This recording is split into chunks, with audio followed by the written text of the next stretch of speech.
Buenos días con todos y bienvenidos. Mi nombre es Franco Figari, gerente adjunto de la Cámara de Comercio Suizo en el Perú.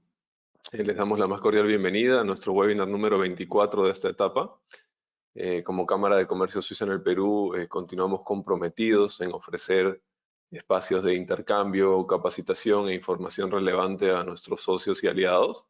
En esta oportunidad tenemos el agrado de organizar este webinar junto a nuestro socio premium EY Perú, firma líder en servicios profesionales.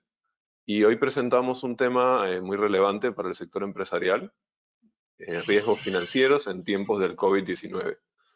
En este webinar, los especialistas de EY analizarán el impacto del COVID-19 y los retos en los estados financieros, gestión de riesgos con derivados, estrategias tácticas de tesorería y cadenas de valor, entre otros. Hoy tenemos un panel de lujo con los especialistas de EY Perú. Contamos con la presencia de Juan Paredes, socio líder de auditoría, Antonio Benítez, socio líder de servicios de consultoría financiera y contabilidad, Augusto de la Cruz, associate partner de servicios de consultoría financiera y contabilidad, y Nadia Malpartida, gerente de sostenibilidad y cambio climático. Agradecerles nuevamente a todos su presencia, a EY Perú por el excelente apoyo en ofrecer este espacio para nuestros socios, y para poder empezar le doy el pase a Antonio Benítez. Adelante, Antonio, muchas gracias. Muchas gracias, Franco.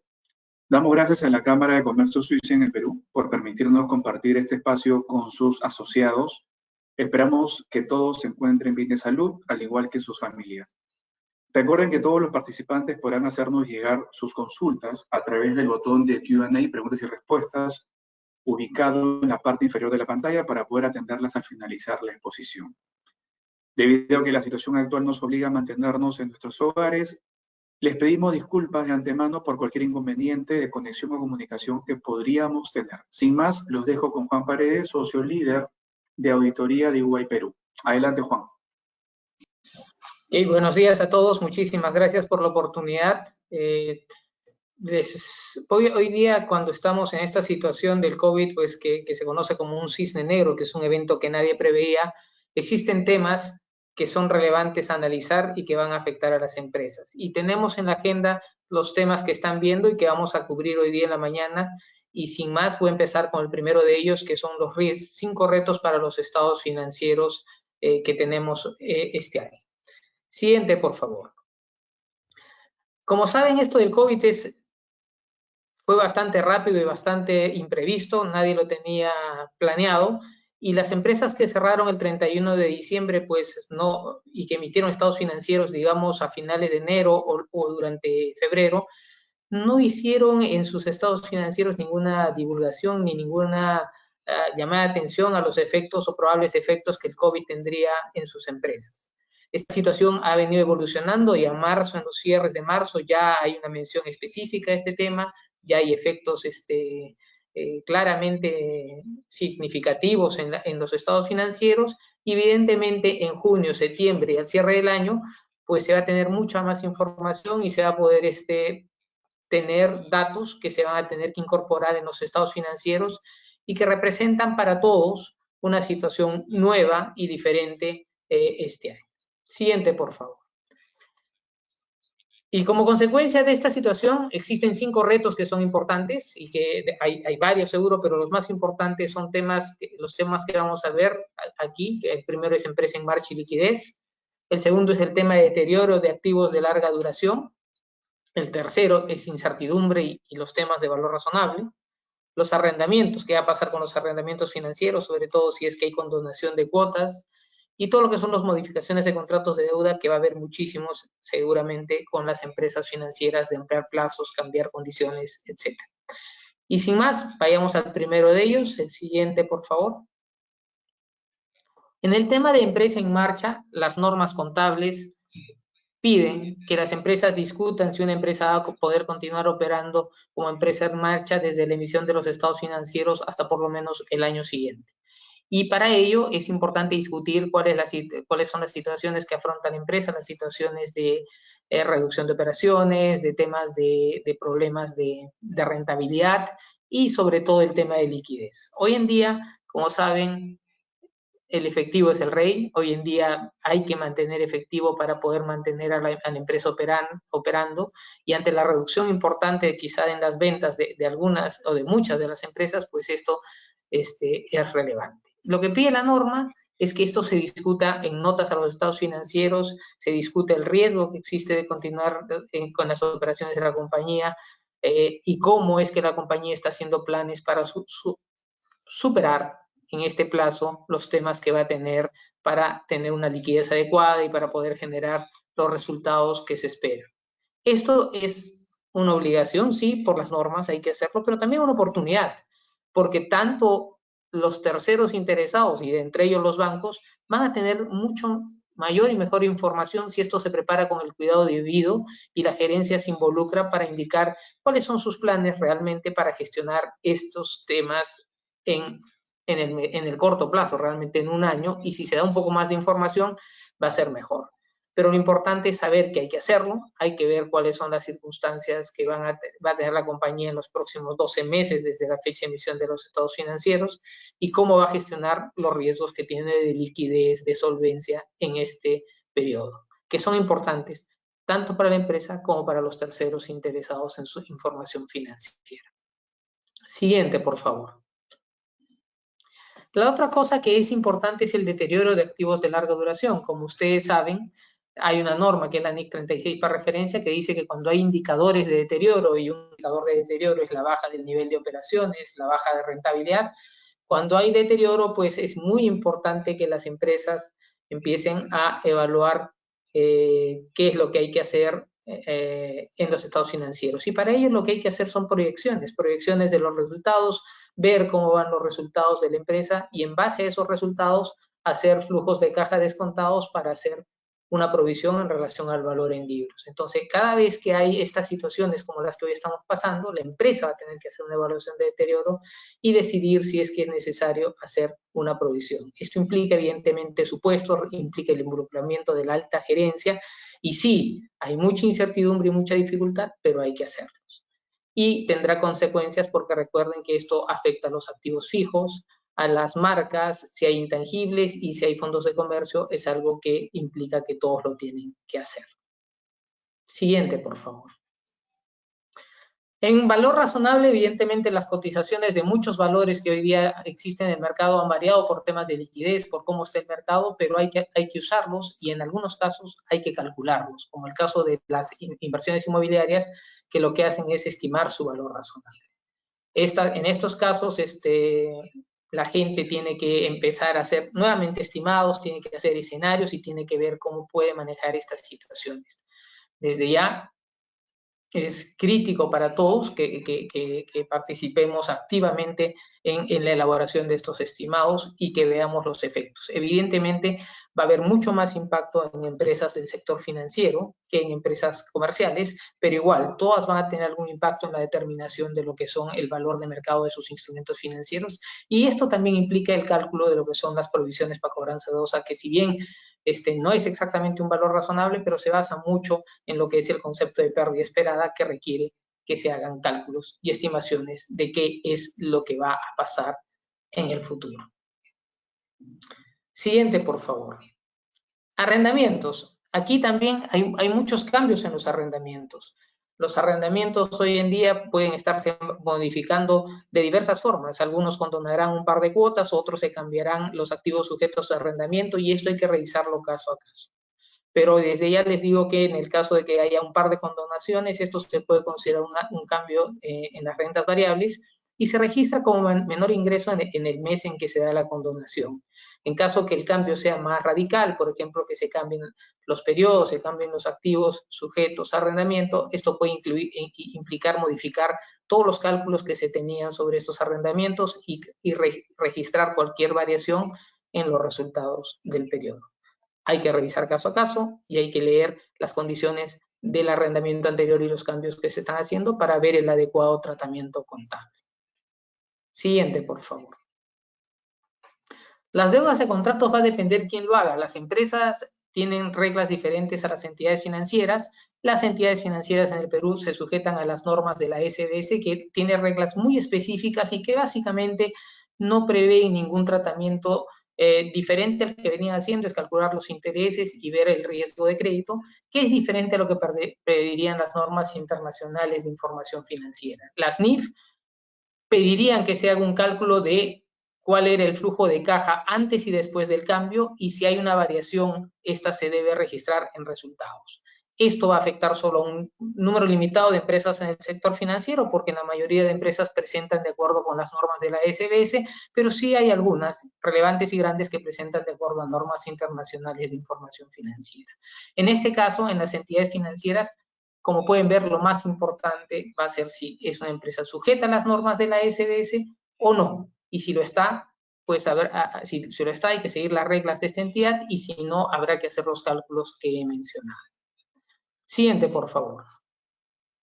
Para las empresas sí queda claro que una modificación de la deuda implica un recálculo de los flujos de caja, antes y después del cambio de las condiciones. Y lo que dice la norma, que si ese cambio de flujo de caja es más o menos del 10%, se considera que la deuda se ha cancelado y se tiene una nueva deuda.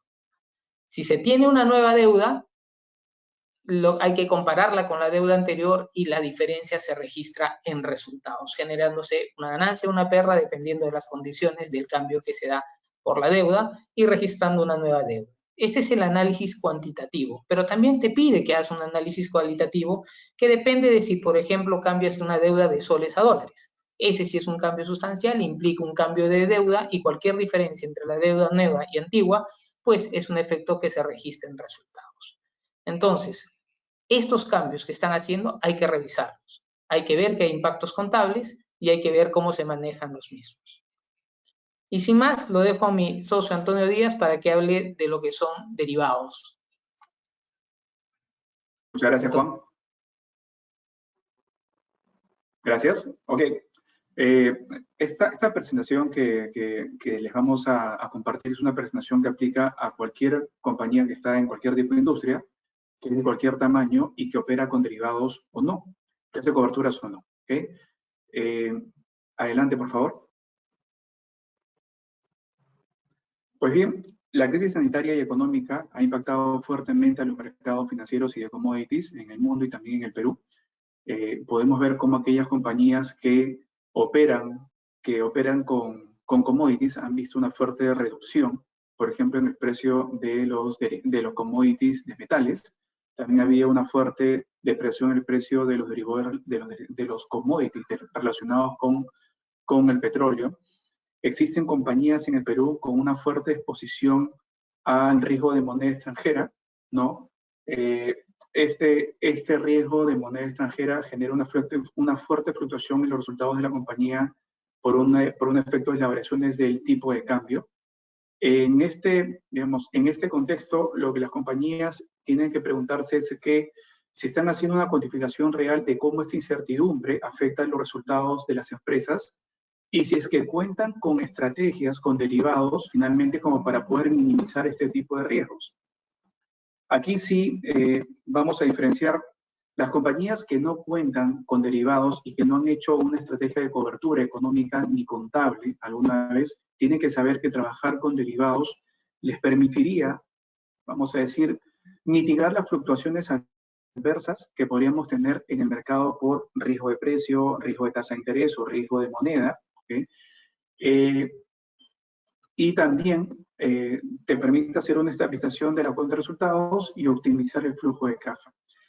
Existen en el Perú compañías que ya tienen prácticas más maduras con instrumentos financieros derivados, hacen contabilidad de cobertura de manera recurrente, protege sus exposiciones a estos riesgos de tipo de cambio, de precio o de tasa de interés de manera recurrente. Para estas compañías, algunas reflexiones importantes, ¿no? Lo primero es que si cuentan con, vamos a decir, con posiciones vigentes o inclusive con posiciones liquidadas, porque algunas pueden decir, bueno, yo ya no tengo la posición abierta, no tengo un derivado vigente a la fecha, sin embargo, hice operaciones de derivados y de coberturas en años anteriores, ¿no? Inclusive esas posiciones las hice en algunos ejercicios que están abiertos a fiscalización tributaria. Para ellas, en este contexto, lo que les recomendamos es que traten de verificar si cuentan con información de gestión de riesgos, es decir, una política y una documentación de estrategia formal, robusta, que incluye aspectos relacionados con qué instrumento de cobertura vamos a utilizar, es decir, qué derivado se va a utilizar, cuál es el plazo y la cobertura, qué tipo de riesgo vamos a coberturar, ¿okay? Y digamos, cuál es el objetivo de gestión de riesgo. Eso tiene que estar documentado, tiene que estar autorizado, y eso nos va a permitir tener un blindaje financiero, contable fuerte, pero a la vez tener un blindaje tributario frente a alguna fiscalización tributaria que podamos tener de nuestro periodo, digamos, vigente y de algún periodo ya liquidado, pero abierto a fiscalización tributaria. Esto es más riesgoso si la compañía está tomando escudos fiscales, o si está tomando, vamos a decir, la deducibilidad del gasto que podamos tener del derivado, ¿no? Otro tema importante para compañías que tienen prácticas fuertes de derivados es que tengan mucho cuidado con los valores razonables y más en estos tiempos de mucha incertidumbre. ¿Qué cosa quiero decir con esto? Es que tengamos mucho cuidado con la posición de cuenta por cobrar o de cuenta por pagar del valor razonable que se tenga en el estado financiero. Porque, digamos, para citar la última crisis financiera que tuvimos en el año 2008, y vamos a decir que fue la última crisis financiera fuerte, conocida, que afectó y que tuvo mucha turbulencia en estos mercados, digamos, en los mercados financieros, y en especial aquellas compañías que sí tenían algunos derivados registrados en sus estados financieros, era que usualmente el valor registrado no era un valor de salida, y cualquier norma IFRS, en especial la NIF 13, lo que te va a pedir es que el valor registrado sea un valor de salida. Un valor de salida quiere decir aquel valor que te pagaría el banco hoy por permitirte salir anticipadamente de la transacción. Es el valor que pueden tener registrado más algunos costos relacionados con algunas cargas que el banco te va a hacer por permitirte salir de la operación. Entonces, tengamos cuidado también con ese tema. Y, digamos, un tema general y un tema que también es relevante mencionar siempre es que siempre se tiene la idea o digamos, vamos a decir, cierta percepción de que el volumen de los derivados negociados en nuestro mercado, especialmente en el mercado peruano y también en los mercados regionales, es bajo. Sin embargo, esto no es muy cierto. La tasa de crecimiento compuesta a valores nominales que han tenido los derivados en el Perú en los últimos 5 años ha sido aproximadamente el 15%. Inclusive, si comparamos este valor nominal y hacemos una comparación de cuánto es el PBI en nuestra economía, podemos ver que el valor de los nominales de los derivados representan aproximadamente el 20% del PBI, lo cual es una cifra bastante relevante. Adelante, por favor. Si vamos más al detalle y vemos cuáles son los riesgos que una compañía cobertura o que podría querer coberturar, estamos hablando básicamente de 3, es el riesgo de moneda, es el riesgo de tasa de interés y es el riesgo de precio. Lo más usual en el Perú es el riesgo de moneda. La mayoría de compañías en el Perú que hacen derivados hacen una cobertura a riesgo de moneda. ¿Qué cosa quiere decir esto? Es coberturar la exposición a moneda extranjera, cualquier moneda distinta a tu moneda funcional. En el Perú esto es muy usado, los forwards, vamos a decir los swaps de moneda, o inclusive opciones de tipo de cambio son instrumentos muy utilizados, pero que usualmente tienen mucho riesgo de error operativo. Existe mucha confusión con cómo tratar los puntos forward, que son los costos de la cobertura, los costos de entrar al derivado. Existen dudas con respecto a cómo calzar el riesgo que tengo en mi partida que estoy coberturando, que puede ser un flujo futuro, un flujo que tengo que pagar, que puede ser una cuenta por cobrar, una cuenta por pagar, un pagaré bancario, etc., con respecto a cómo fluctúa el derivado que estoy utilizando para hacer la cobertura. ¿Cómo hago el hedge? Esa es otra duda que las compañías suelen usualmente, vamos a decir, no hacerlo muy bien. Otro tema crítico es que existe mucha confusión con respecto a cómo, es decir, cuál es el diseño de la estrategia, cuál es el riesgo que quiero coberturar. Y existe duda porque muchas compañías inclusive no tienen muy claro cuál es su moneda funcional. Entonces, se tiene mucha duda con respecto a qué moneda funcional tengo, cuál es la exposición a qué moneda y sobre eso cuál es el derivado que tengo que hacer. Entonces, sobre ese tema también siempre tener mucho cuidado, ¿no?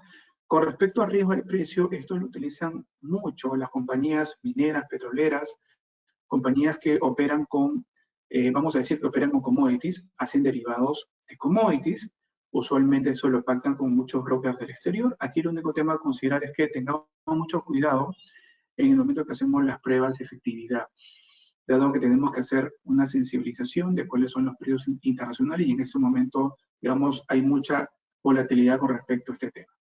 Y para terminar, algunas recomendaciones, como les comentamos, para cualquier tipo de compañía, para cualquier compañía que está operando en cualquier sector y que usualmente, y que digamos, hace derivados o que quiere hacer derivados con fines de cobertura económica y contable, es que siempre cuenten con una política de gestión de riesgos, siempre contar con una política para operar las coberturas. Por cada operación de cobertura que se tome, es importante tener una documentación de la estrategia, ¿no? Que haya claridad con respecto a esto, siempre hacer pruebas de efectividad durante el plazo de la cobertura. Y algo muy importante es tratar de tener dentro del equipo de la empresa un equipo que haga valorizaciones independientes al valor reportado por el broker o por el banco. Usualmente, siempre hay que hacer un control independiente con supuestos propios, con una metodología propia que nos permita calibrar el valor y tener mayor seguridad con respecto al valor razonable que se lleva al estado financiero, con respecto al valor razonable que se reporta en la cifra de las compañías. ¿Ok? Eso ha sido todo por mi parte. Lo dejo con Augusto de la Cruz. Adelante, Augusto. Okay, muchas gracias, Antonio. Siempre muy clara la explicación sobre el tema de los derivados. Lo que vamos a ver ahora es sobre el tema del manejo de la tesorería en tiempos de crisis, principalmente en esta pandemia que nos ha tocado vivir y que llevamos 2 meses. Vamos a pasar a la siguiente, por favor. A ver, básicamente lo que nosotros hemos identificado son 3 momentos. Es manejar el contexto actual, ver lo que se viene una vez que ya, digamos, nos volvamos a insertar en el mercado y qué va a suceder cuando ya se supere esta crisis que se entiende va a ser el 2021 en adelante. El contexto actual que se está viviendo, algunas empresas ya lo superaron, algunas ya están reactivándose, otras se van a reactivar el 25 de mayo y hay otras que van a seguir paralizadas. Y nosotros pensamos que eso debe tener un horizonte máximo de 60 días, es decir, 2 meses. Y es el manejo que has podido tener con la tesorería mientras hayas estado paralizado. Eso nosotros a esa etapa, a ese momento, a esa situación le llamamos manejando la crisis. Lo que sigue es, una vez que te reinsertas en el mercado, es reiniciando el negocio, donde se van a ver, digamos, varias aristas, varios puntos importantes que hay que saber manejar, que en este contexto actual de COVID nosotros pensamos que es lo que va a suceder una vez que reinicien los negocios y lo que te depara todo este ejercicio 2020. Y como se tiene previsto que el año 2021 se pueda estar ya encontrando alguna vacuna o alguna contención adicional al tema del COVID, es como las empresas van a estar preparadas para un eventual rebrote o algún otro tipo de crisis, es decir, cómo van a construir la resiliencia. Simplemente aplicar los protocolos de crisis para que, digamos, todo pueda fluir de manera inmediata. Acá, lo que hay que mencionar muy claro es que todas las acciones que se puedan tomar hoy, mientras el negocio haya estado paralizado, van a cambiar definitivamente el rumbo, el curso del negocio que cada uno administra, porque ahorita hemos estado en un tema de bastante disrupción, es decir, hemos estado en trabajo en cuarentena, fallas en la cadena de suministros, inventarios perdidos, inventarios agotados, para las empresas que brindan servicios, diferimiento de los servicios, es decir, empresas que iban a iniciar sus servicios entre mayo, junio, de repente sus clientes le han pedido que lo inicien el próximo año, o septiembre, octubre, noviembre, caídas en la demanda. Entonces, digamos, cuando se llaman algunas empresas que ya lo manejaron y seguramente han identificado muy bien o han planificado muy bien el efectivo con el cual contaban, que es manejar específicamente la liquidez que se cuenta, cómo han protegido a la demanda. Un tema muy importante en el manejo actual, mientras todavía se está paralizado, es poder identificar a tu fuerza laboral clave, es decir, a tus talentos. Lo peor que puede haber sucedido es haber perdido talento, y peor si se ha perdido con un competidor. Cómo se ha utilizado la tecnología en estos momentos, y el tema de incremento de personal o reducción de personal va a depender mucho de las estrategias. Eso lo voy a comentar en la etapa que estemos cuando vayamos a reiniciar el negocio. Cuando ya reiniciemos el negocio, un tema muy importante, y que lo va a comentar Nadia en su siguiente exposición de la cadena de valor, es la cadena de suministro de cara a la evaluación que tenga que hacer con nuestros proveedores.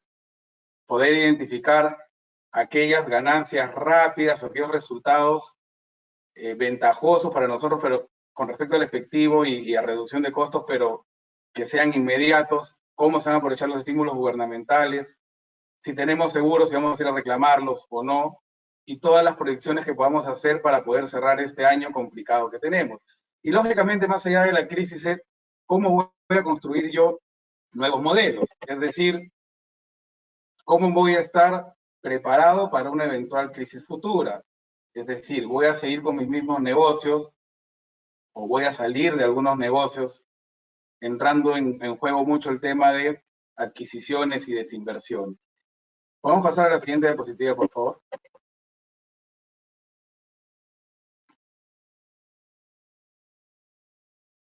Con respecto al manejo de la crisis en el momento en que uno estaba paralizado, y que muchas empresas ya lo han hecho, lo hemos dividido en 4 puntos específicos, ¿no? Lo primero, y que ya lo mencioné, es identificar la caja con la que se disponía y qué pagos urgentes había que hacer. Pero acá lo más importante era asegurar todo el proceso relacionado a las autonomías que manejaba el personal de tesorería. Es decir, en algunas empresas, por ejemplo, se crearon comités y se cambió muchas veces toda la burocracia, todos los protocolos que se tenía para el manejo del efectivo para tratar de ser ágiles en todos estos temas, ágiles con las autorizaciones y todo lo que implica realmente el manejo del efectivo. Es decir, cómo con lo que yo disponía ahora iba a atender todos mis pagos urgentes sin necesidad de tanto protocolo como de repente se realizaba anteriormente. Es decir, todas estas acciones ayudaron mucho a ser ágil en el momento en que uno estaba paralizado. El segundo punto tiene que ver,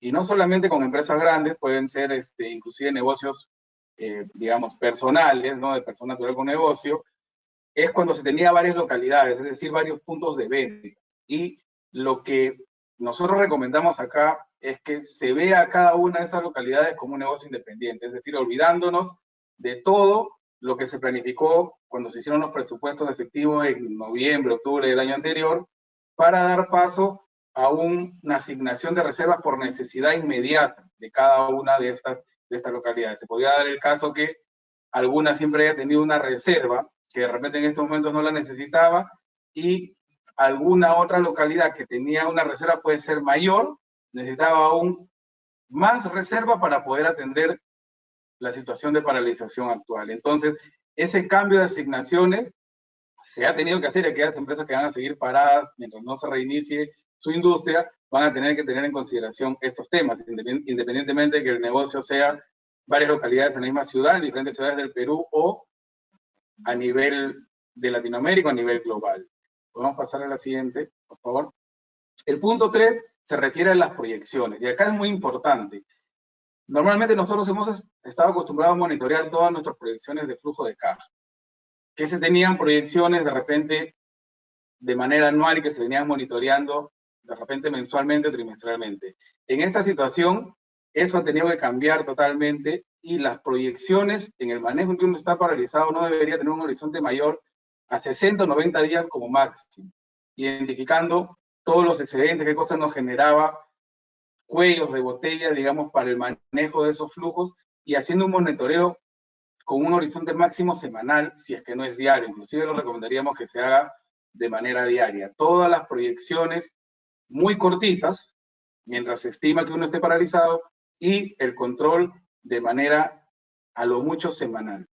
Y en el punto 4, que es todas las condiciones que nos pusieron nuestros proveedores que nos dieron préstamos, principalmente las entidades financieras, era identificar cuáles eran estos covenants o condiciones que no nos iban a permitir o que no íbamos a cumplir.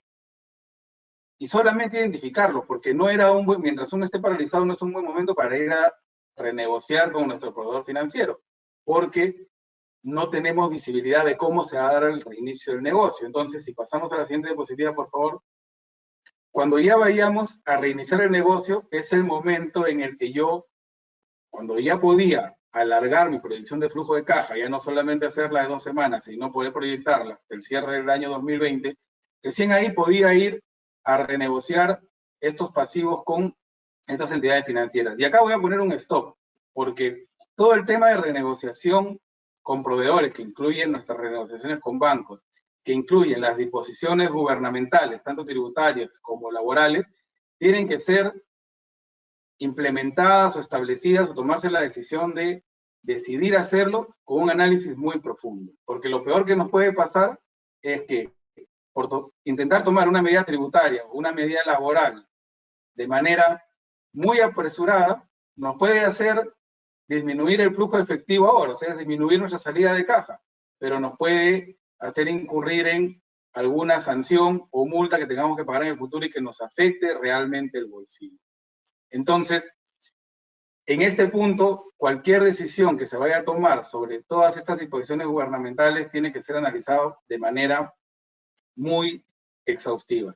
Y un punto adicional es tratar de romper ese paradigma de ir en decopy. Por ejemplo, tenemos el programa acelerado de refinanciación concursal, que no significa que yo me declare en quiebra y que está ahorita va a tener una vigencia hasta el 31 de diciembre, sino esto me va a servir para poder proteger mis activos y yo poder ir a renegociar con todos mis proveedores sin necesidad de que tomen mis activos, que son los únicos que me van a permitir poder seguir generando flujo de caja. Entonces, tomar en cuenta todas estas medidas que nosotros podemos sacar ventaja para un manejo óptimo del efectivo. Con respecto a nuestros proveedores, y ya nadie lo va a comentar con mucho más detalle cuando ve el tema de la cadena de valor, tener mucho cuidado en no quebrar a nuestro proveedor crítico, es decir, por el hecho de yo salir a renegociar, no hacerlo caer a ellos en un tema de insolvencia o dejarlos sin liquidez y que ellos entren en default y por lo tanto yo me vea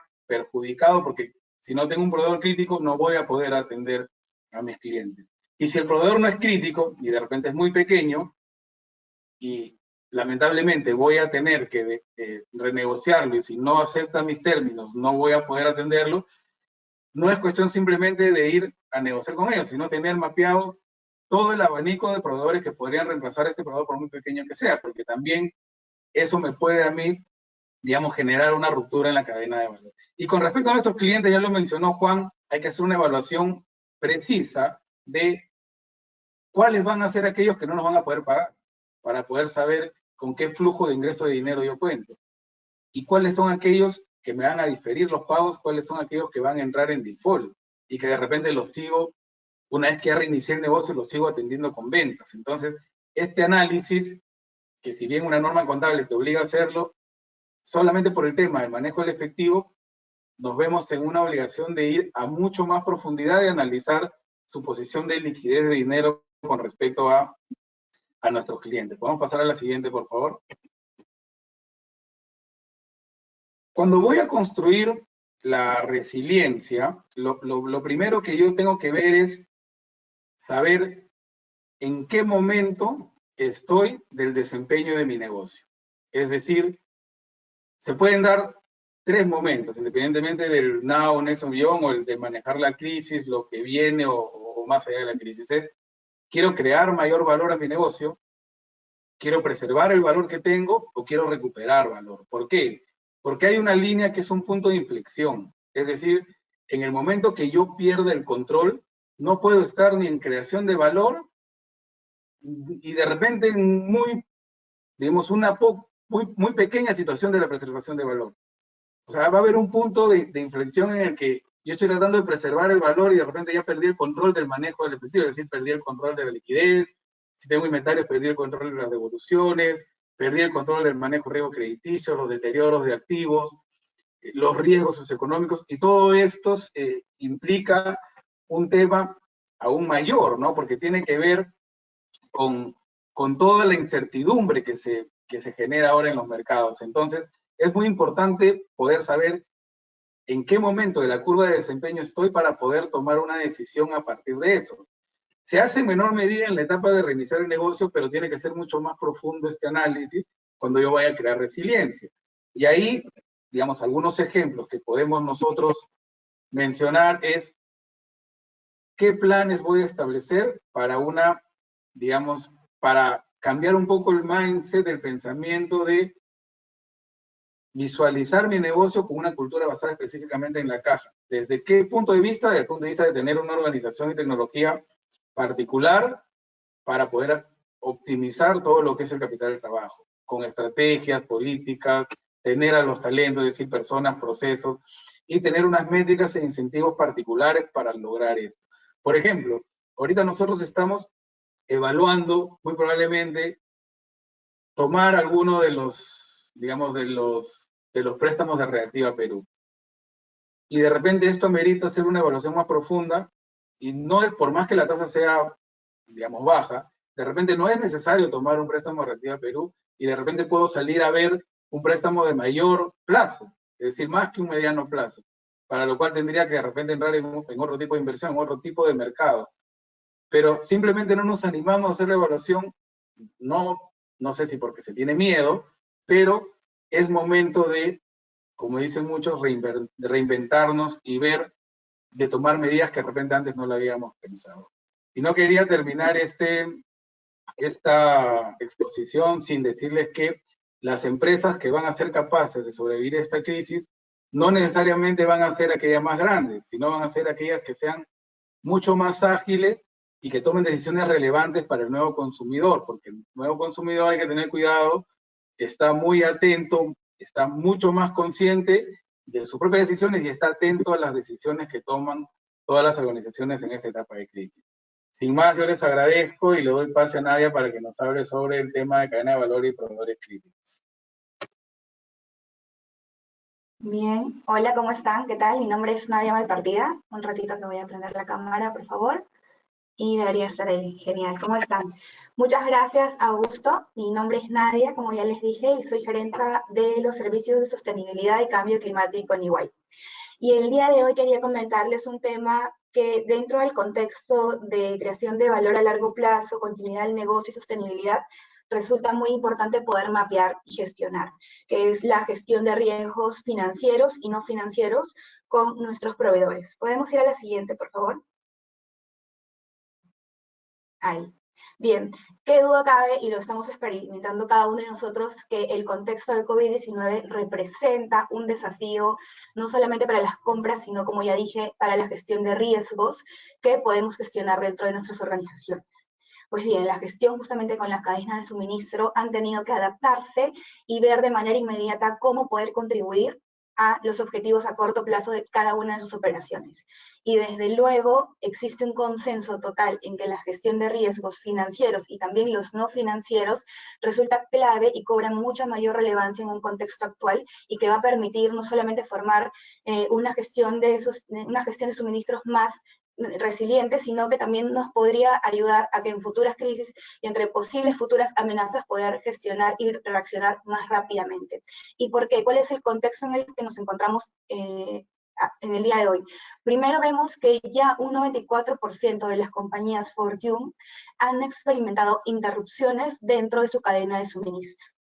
Y por otro lado, dentro de un estudio de EY e inversionistas, el último estudio que hemos tenido el año pasado, demuestra que un 52% de inversionistas descartarían una inversión de inmediato al identificar riesgos altos en materia ESG, que es la materia ambiental, social y de gobierno corporativo.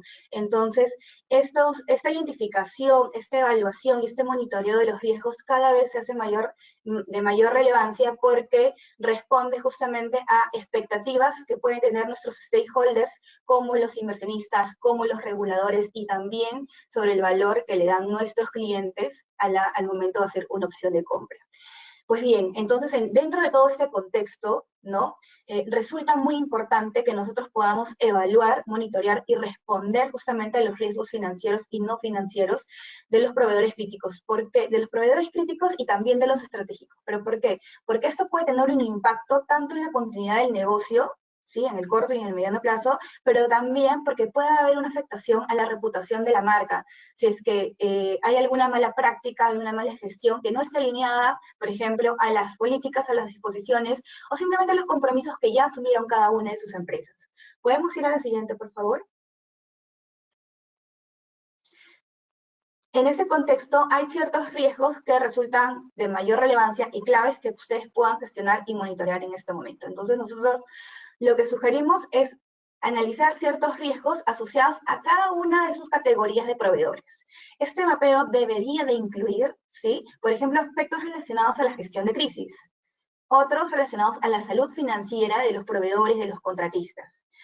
También evaluar y monitorear el cumplimiento normativo laboral que puedan haber, de cómo están gestionando las nuevas disposiciones del gobierno dentro de sus proveedores, dentro de sus contratistas, con los que ustedes tienen, por ejemplo, personal tercerizado, ¿no? Es muy importante también el cumplimiento de las buenas prácticas de salud, seguridad e higiene dentro de las organizaciones de sus proveedores. Y la seguridad de la información, por si es que también se maneja información confidencial de clientes hacia proveedores. En el caso, por ejemplo, de los distribuidores es crítico porque también tienen información y acceso a la información de ventas de clientes. Dentro de la gestión de crisis, básicamente priorizar y monitorear si es que el proveedor cómo está desarrollando mecanismos para responder justamente rápidamente a los impactos que tiene COVID-19 en el contexto actual. Ya cuenta con planes de continuidad comercial y la viabilidad de esta empresa en el mediano y en el largo plazo.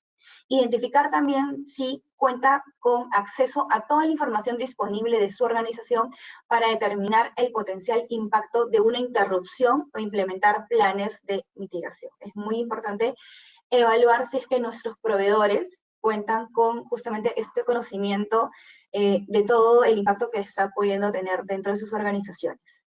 Y también dentro de los riesgos financieros, básicamente evaluar si es que los proveedores críticos y estratégicos para el negocio tienen suficiente liquidez para continuar operando durante los próximos 6 a 12 meses. Y también ver y evaluar la capacidad de efectivo y las líneas de crédito que pueda tener con los bancos. Otro punto muy importante es monitorear si el proveedor y el contratista ha tomado acciones para mantener los ingresos, ¿sí?, en el corto plazo. Esto a través de acuerdos proactivos que puedan tener justamente con sus clientes, con miras justamente a sostener y asegurar las entregas y la facturación. Dentro de los riesgos no financieros que nosotros proponemos en el momento actual poder evaluar y gestionar y responder de una manera rápida, es identificar si el proveedor y el contratista cuenta con una estrategia de seguridad, salud e higiene que se esté adaptando en el escenario actual.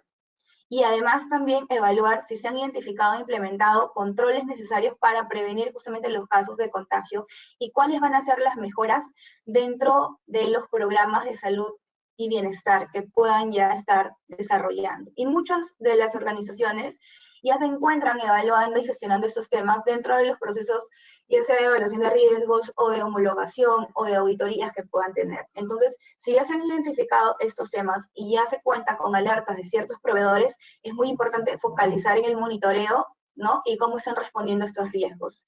Otro punto muy importante que proponemos evaluar en el contexto actual son las condiciones laborales. Y básicamente acá es evaluar si el proveedor se ha asegurado de que los colaboradores específicamente vulnerables no realicen trabajos en actividades que puedan incrementar el riesgo de contagio y poner en peligro a toda la organización. También es muy importante evaluar si se ha asegurado que dentro de estas organizaciones no haya menores de edad trabajando en ellas. Y también evaluar y monitorear que los colaboradores trabajan voluntariamente sin ningún tipo de coacción ni obligación. Esto porque dentro de todos los procesos de vigilancia que va a emprender Sunafil también pues va a ser un tema que va a monitorear. Dentro de los riesgos de ciberseguridad, básicamente es todas las organizaciones a nivel global están mucho más vulnerables justamente a ataques cibernéticos. Y en ese sentido, lo que nosotros proponemos es identificar qué herramientas utiliza el proveedor para transmitir y compartir información entre sus colaboradores y clientes, ¿sí? Ya que ciertas herramientas de uso masivo representan riesgo para la fuga de la información confidencial. Es importante evaluar, por ejemplo, si cuenta con políticas, un sistema de gestión de la información, recursos, infraestructura y controles para proteger adecuadamente la información. Y bueno, básicamente es lo que queremos comentar con ustedes. A modo simplemente de conclusión, el momento actual es hace que tengamos que comprender estos riesgos de una manera más rápida y enfocarnos justamente en la evaluación de la cadena de suministros y la gestión de riesgos, para que luego podamos justamente planificar acciones de mitigación de riesgos, ¿no?, dentro de la cadena y con los proveedores que hayan salido con alerta. Esto nos va a permitir justamente, como les dije al inicio, crear una cadena de suministros global ágil, resiliente y sobre todo más transparente. Muchas gracias por su atención el día de hoy. Para más información sobre estos temas y para poder responder mejor a los desafíos en cada una de las materias y áreas de las organizaciones, los invitamos a que puedan entrar a la página de ey.com para poder revisar los artículos relacionados. Si desean que abordemos también otros temas en los próximos webcasts, les agradeceremos que puedan, por favor, completar la encuesta, el link de la encuesta que va a aparecer, que está ahí en la pantalla. Y nada, le doy el pase a Franco. Muchas gracias. Muchas gracias, Nadia.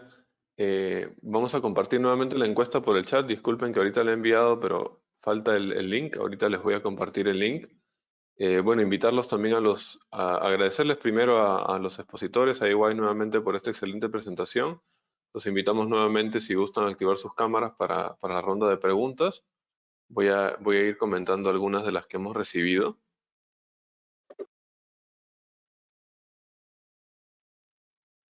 A ver, por aquí nos preguntan, ¿cómo evaluarán los bancos nuestras empresas a partir de ahora? ¿Qué factores de riesgo tendrán en cuenta para aprobar créditos?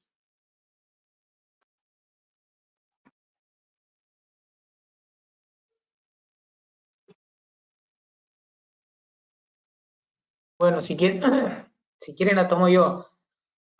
Los bancos siempre seguirán tomando como criterio la capacidad que tiene la empresa de repagar su deuda, o sea, la capacidad que tiene de generar efectivo, para lo cual, evidentemente, va a ver el plan que le presenten a todas las empresas, va a ver la información que le hacen llegar y van a revisar en base a su experiencia y en base a la información que tienen del sector, si los planes son reales, y como siempre, si existe mayor o menor riesgo, pedirán más o menos garantías, y por eso están también todo lo que está haciendo el Estado de garantizar a muchas empresas, porque puede haber algunas que tengan muchas más dificultades, pero si hay alguna garantía del Estado, pues para los bancos va a ser más sencillo hacer los desembolsos y facilitar los créditos. Entonces, hoy en día hay el programa del Estado va a facilitar que los créditos a empresas que eventualmente sean difíciles de evaluar y sea difícil de predecir su situación futura, y al resto de empresas va a ir revisando la posibilidad de que tengan de generar efectivo en los próximos meses, años, y en base a eso reestructurar sus deudas para tratar de calzar lo que son la posibilidad de generar efectivo con las deudas que tengan. Nuevamente, o sea, lo crítico es que pueda generar efectivo, mientras las empresas puedan operar, vender, generen efectivo, es un tema de tiempos, es un tema de plazos. Si eso se complica, ya es un tema de solvencia y es un tema de riesgo de crédito, y ahí puede ser que los bancos se vuelvan más exigentes. Franco, ¿puedo complementar la pregunta de Juan? Sí, por supuesto, adelante. Sí, solamente, o sea, sobre lo que comenta Juan, un tema importante. Dentro de los requisitos explícitos que se están indicando para tratar de obtener un fondeo en estos programas de Reactiva Perú y del FAE, claramente lo que se ha precisado es que sean compañías que tienen historial, vamos a decir, de riesgo de crédito, que tengan un historial trabajando con el banco, empresas bancarizadas. Y dentro de esta historia o del comportamiento que se está evaluando es que sean compañías que sean clasificadas como normales o CPPs. ¿Qué indica esto? Un normal o un CPP dentro del lenguaje de los bancos son compañías que, digamos, en los últimos meses, en los cuales han tenido créditos, han tenido un buen comportamiento de pago. Son compañías, vamos a decir, sólidas, especialmente las que llaman normales. La CPP significa con problemas potenciales, es decir, es una compañía que tiene una buena situación financiera, pero que podría tener algún deterioro o algún incumplimiento derivada por un hecho específico. No significa una debilidad permanente de la compañía.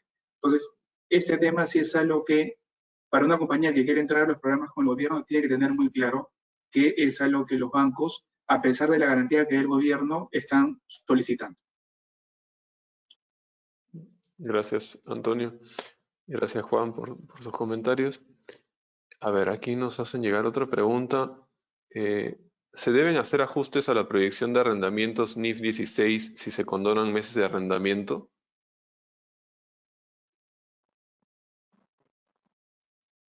Las condonaciones, se ha quedado claro que cuando es una condonación y son una situación puntual por este hecho no previsto, se considera que, para hablar en términos de la norma, es una renta variable y se debe registrar como ingreso en cada momento. O sea, en el mes que se da la condonación, ese mes se deja de registrar, si quieren, ese gasto, solo en los meses. Ahora, si es nuevamente, cuidado con, cada caso es un caso, o sea, si te han condonado unas cuotas, bien. Ahora, si lo que han hecho es cambiar las condiciones del contrato, y lo que has hecho es cambiar, por ejemplo, arrendabas 100 máquinas, bajas a arrendar 50, y ahí cambia la cuota y no es una condonación, realmente estás reformulando todo el arrendamiento, ahí tienes que hacer los cálculos del nuevo arrendamiento y compararlo con el anterior. Puedo también hacer digamos, complementar algo importante, ¿no? En el mes de abril, ¿ya? La mayoría de compañías en el Perú emiten estados financieros bajo NIF, bajo IFRS. Digamos, esas son las reglas, estándares locales, peruanas y globales que tenemos para el reporte de información financiera, estados financieros. Salió un paper de discusión del IASB. El IASB es el órgano que emite estas normas NIF o IFRS a nivel global. Y lo que precisaba era un poco lo que acaba de comentar Juan, ¿no? Es tratar de dar una dirección o guías adicionales para que una compañía que le suspendan y le perdonen los pagos o que difiera los pagos pueda tratar los arrendamientos. Esto es un borrador, no es una norma final. Hay una norma final que se espera se emita a finales de este mes. Y sobre eso va a haber, digamos, mayores lineamientos y más claros para poder trabajar en lo que viene el año, porque es un tema que ha aparecido ahora, pero que va a ser constante en lo que va del año. Entonces, ese tema es así como se está manejando, pero esperemos la norma final para tener mayor claridad con respecto a cómo tratar sus efectos en lo que va del año. Gracias, Antonio. A ver, aquí tenemos otra consulta adicional. Nos comentan. ¿Podrían dar algunos ejemplos de protocolo de crisis para pequeña y mediana empresa? O si tuvieran algún comentario complementario sobre ese punto.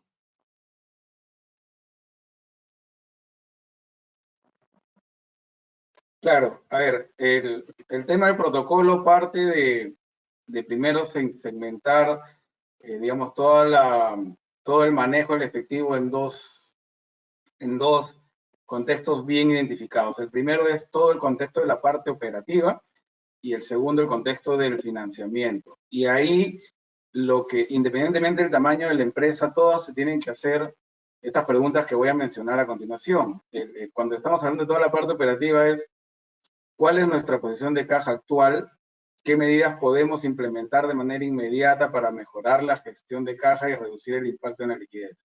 Segunda pregunta, ¿cómo hacemos nuestras proyecciones financieras y qué escenarios estamos considerando?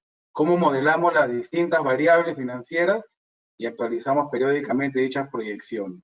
Tercera pregunta, ¿con qué clientes estamos expuestos a riesgos de incobrabilidad y cómo vamos a cuantificar ese riesgo? Hay una pregunta más, ¿cómo evaluamos la posición financiera de la compañía considerando todas las fluctuaciones que hay ahorita en lo que respecta a la demanda del mercado? Quinta pregunta, ¿cómo mitigamos estos riesgos operativos? Y sexta, ¿cuáles son aquellos logros inmediatos que podemos implementar para una organización? Y todo esto, digamos, conforme vayamos respondiendo, como mejor nos adaptemos a nuestro negocio, es tomar ciertas acciones, y como lo mencioné anteriormente, para preservar y recuperar efectivo. ¿A través de qué? ¿Qué cosa es lo que yo tengo como fuente de efectivo disponible ahora? Es decir, ¿qué negociación puedo haber hecho con clientes o qué líneas de crédito, por ejemplo, tengo, o si voy a voltear donde los accionistas para ver si van a inyectar mayor capital. Para esto, tengo que tener un entendimiento claro de todas mis obligaciones contractuales. ¿Para qué? Para poder ir con mis proveedores de manera rápida y entablar esta comunicación. No solamente con proveedores, también puede ser con clientes. Para asegurar esta continuidad de nuestro negocio, es vital, ¿qué cosa? Que todos los requerimientos de capital de trabajo los tengo que empezar a evaluar. De repente va a ser de manera diaria, como lo mencioné al inicio. Es decir, no venir haciéndolo como lo hacíamos anteriormente. Cuando tenga posición de caja ajustada, yo solo voy a tomar la decisión si soy un gerente de finanzas o voy a tratar de reunir, por más que sea una pequeña empresa, a todos los involucrados. Eso de acá es clave como un protocolo de crisis. Y desde el punto de vista del manejo financiero, es decir, de lo que son mis créditos y mis financiamientos, es preguntarme cuánto dinero necesito ahorita, por cuánto tiempo, adicional al dinero con el que cuento. ¿Cuáles son los principales términos y condiciones de mi actual financiamiento? Si lo conocía, tengo que volver a revisarlo. ¿Puedo seguir con el mismo pago de cuota actual o necesito ir a refinanciarlo? Y si voy a refinanciarlo, ¿a dónde voy? Tengo varias opciones. Tengo inclusive hasta un mercado alternativo de valores, por más pequeña o mediana empresa que sea. Entonces, respondernos a estas preguntas es poder tener activado un protocolo de crisis, independientemente del tamaño de la empresa, como lo había mencionado. Espero haber podido responder la pregunta. Muchas gracias, Augusto. Antes de continuar, les recordamos, pueden todavía hacernos llegar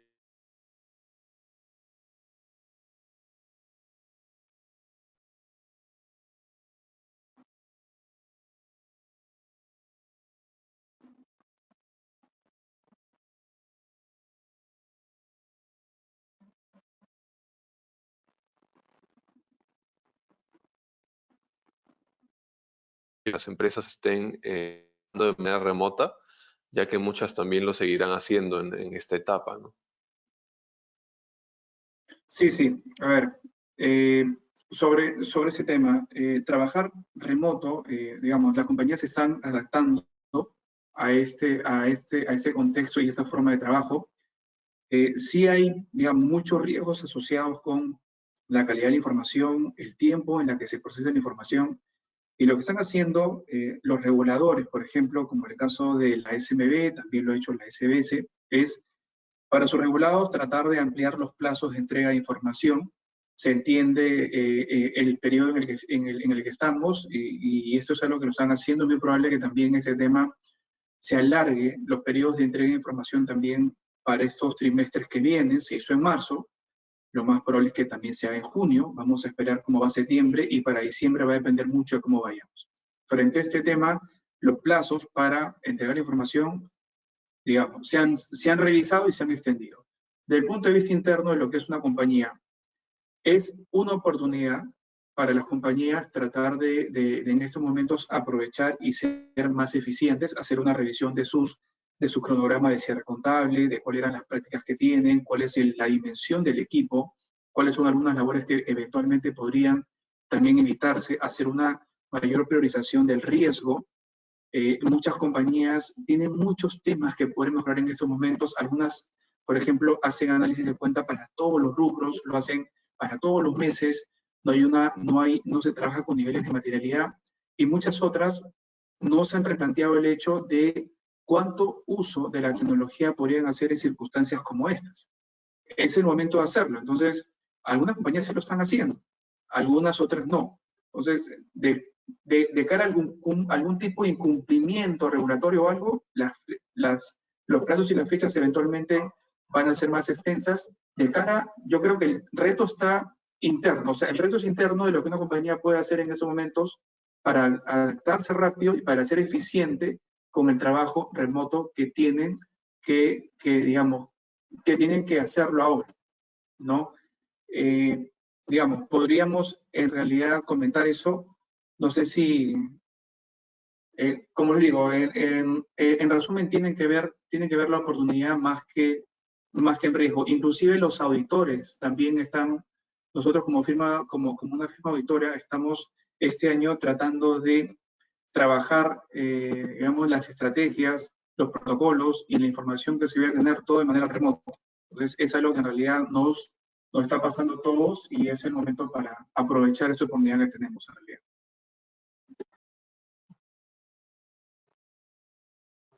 Gracias. A ver, aquí tenemos una pregunta más.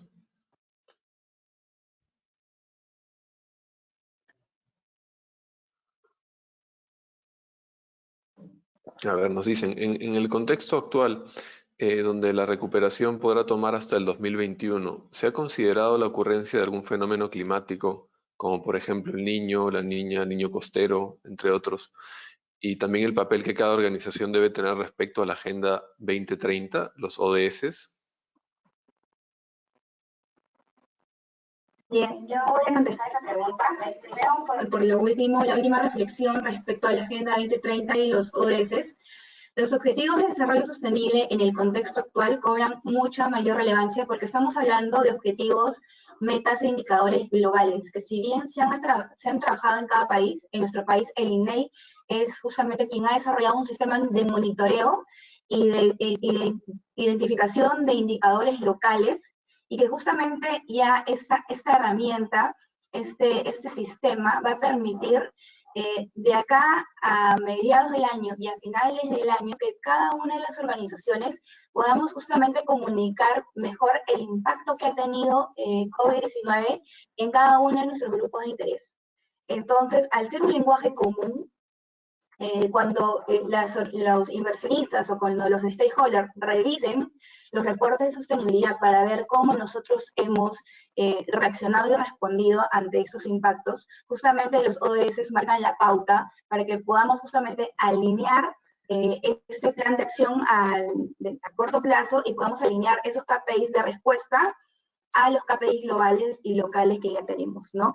¿Se cobra mucha mayor importancia en el contexto actual? Sí. Y respecto a la relación que hay con el impacto del cambio climático y en los próximos, si es que va a haber más o menos fenómenos naturales, aquí una reflexión es que ahora en junio va a salir un estudio del impacto que está causando justamente COVID-19 de cara al medio ambiente, ¿no? Entonces, el Global Footprint Network justamente es una asociación que justamente contabiliza el impacto que año a año estamos teniendo las organizaciones en el medio ambiente. Entonces, ahora en junio va a salir un informe que justamente nos va a permitir identificar si es que efectivamente a causa, ya sea de la cuarentena o a causa de justamente la paralización de ciertas operaciones, hemos tenido algún tipo de contribución. Pero el desafío más grande está en cómo vamos a, una vez que todo esto retome la nueva normalidad,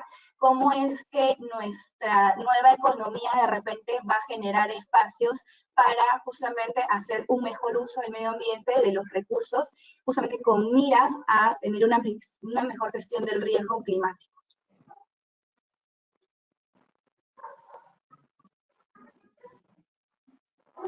Muchas gracias, Nadia, por tus comentarios. Ahora vamos a esperar unos segundos. Todavía nos están haciendo llegar unas preguntas más. ¿Ustedes todavía disponen de algo de tiempo? Me comentarán, por favor, si tenemos todavía unos minutos para un par de preguntas más o una pregunta más. Sí, Franco. Sí, claro. A ver.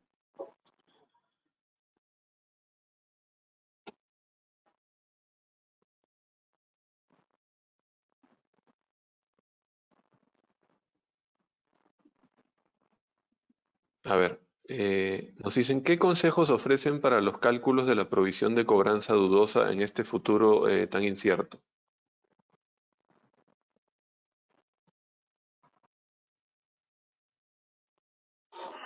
Bueno, la provisión para cobranza dudosa se basa en estimados de lo que va a pasar. La verdad, es un estimado y como tal lleno a muchos criterios subjetivos. Lo que hay que hacer es la pérdida esperada que se tiene y antes se basaba mucho en la historia.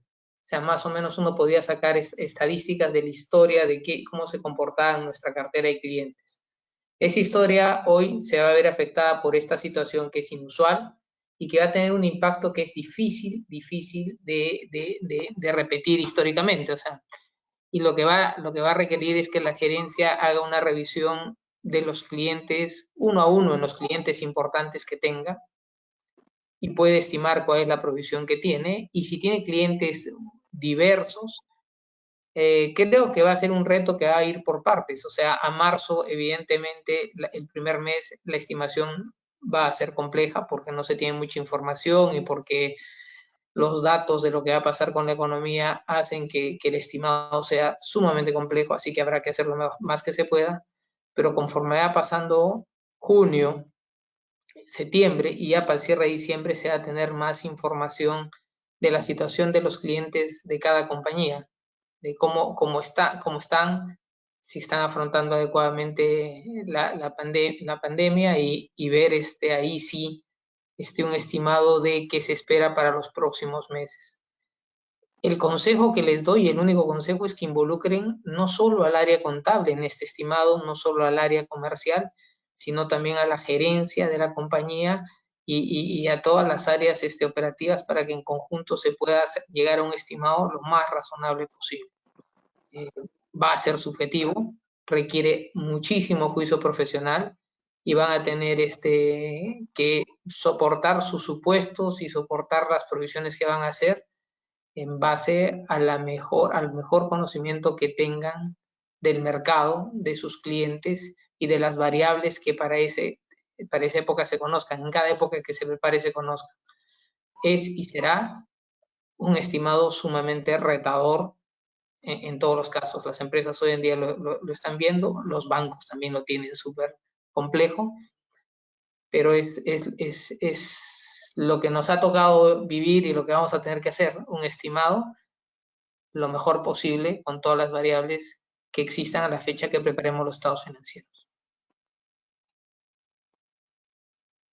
Gracias. A ver, aquí nos hacen llegar otra consulta.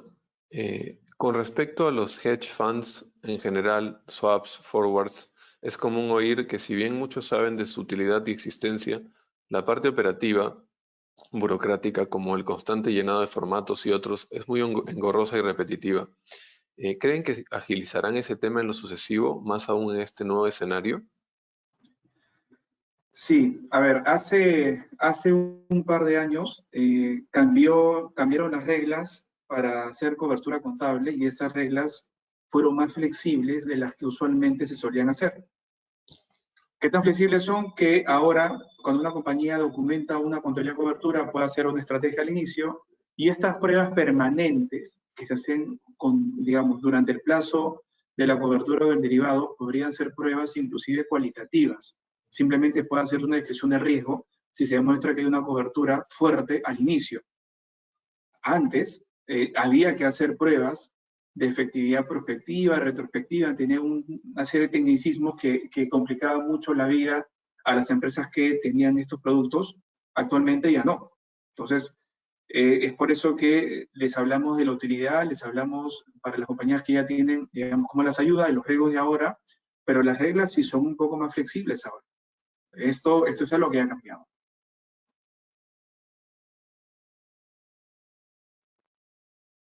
Gracias, Antonio. A ver, aquí estoy revisando algunas preguntas más. Me consultan sobre la aplicación de la NIF 9. Dice, ¿continuarán con los mismos pasos o esta aplicación podría ser modificada dada la coyuntura?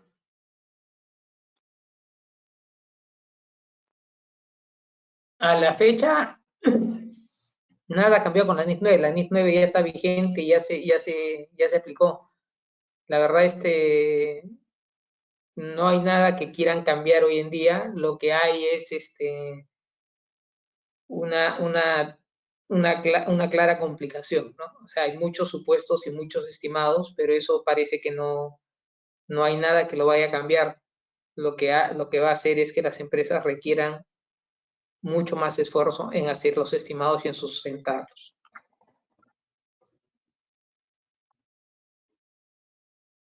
Muchas gracias, a todos por sus respuestas, por los comentarios. Gracias nuevamente por la presentación, que bueno, seguro ha sido de gran utilidad para nuestras empresas asociadas y aliadas. Agradecer nuevamente a todo el equipo de EY también por la coordinación, por siempre estar a disposición para brindar estos espacios de intercambio a nuestros socios. No sé si alguno de ustedes quiere dar algunas palabras finales, como una especie de comentario final antes de terminar. Bueno, nada, Franco, simplemente nuevamente dar las gracias por esos espacios. Para nosotros es un placer estar con sus asociados. Nada, muchísimas gracias. Para cualquier consulta o duda siempre vamos a estar a su servicio. Muchas gracias, Antonio. Muchas gracias a todos. Recordarles a los que hayan quedado con algunas preguntas pendientes, las vamos a resolver vía correo electrónico. Las hemos recibido y acá las tenemos. Recordarles nuevamente, por favor, a los que no han completado la encuesta, verla a través del chat, se las acabamos de enviar nuevamente para que puedan acceder y completarla. Muchas gracias nuevamente a todos por su participación esta mañana y los mantendremos al tanto de nuestros próximos webinars. Pueden visitar nuestra página de Facebook como Cámara de Comercio Suiza en el Perú. Ahí van a encontrar toda la programación que les venimos ofreciendo. Nuevamente gracias al equipo de EY, a los expositores y hasta una próxima oportunidad. Que tengan una buena semana. Gracias. Gracias. Gracias a todos. Gracias. Sí. Chao, chicos.